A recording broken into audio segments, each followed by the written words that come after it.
Hello there.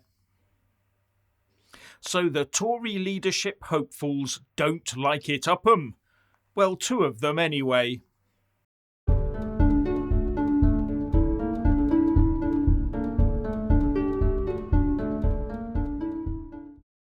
So we've all now found out that the Tory party is split on the economy, tax and wokeness, not to mention the personal barbs, and a divided party never wins elections.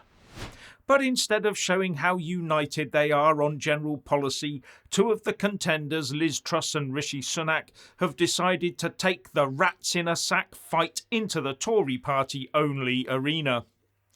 So they've both backed out of appearing on tonight's Sky News Tory leadership hustings, and Sky has been forced to pull the programme as a consequence. That at least will lighten up the evening. But it does show what a complete shambles the Tory party is in right now, and what sort of united cabinet could they possibly bring together. But Tory MPs do seem intent on pushing a Truss versus Sunak final round, hoping the membership will select the right Rishi.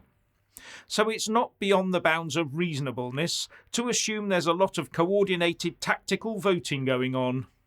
But if MPs are obviously lending their votes about to try and get their favourites through, then their membership is going to be none too pleased. Especially as the Sunak shoo-in is not going quite to plan, and if Kemi Badenoch makes it through to the final two against Sunak, the Tory membership might well serve up a shock. Especially if Kemi keeps coming out with gems like this. I do believe in climate change, but we have to do it in a way that is sustainable and that will lead other countries.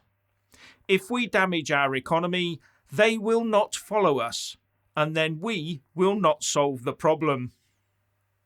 It's stuff like that the Tory party membership in general will love. And that makes her dangerous to the almost anointed one, which is why I think MPs will share their votes out so as to end up with either Liz Truss or Penny Mordaunt being pitched against Rishi Sunak. And the further they can keep this from the public eye, the easier it would be for them. So as I see it, it's not just the internal blue-on-blue squabbling they want to hide from public view.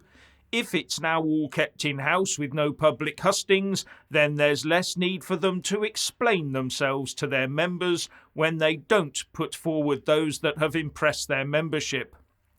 Or explain why, if we end up with just one contender left standing when the dust settles and no membership vote. But if they do that, I think they can kiss goodbye to the next general election. Now, most people assume that Tom Tugendhat will fall by the wayside today. But with the way that Penny Mordaunt's campaign seems to be imploding in on her, I personally would not be shocked to see her being the one to be ditched when the result is announced at 8 p.m. tonight. It might also boost the chances of a Truss versus Sunak face-off. Probably a bit of a long shot call, but you never know. MPs can be fickle about these things, and it is a secret vote.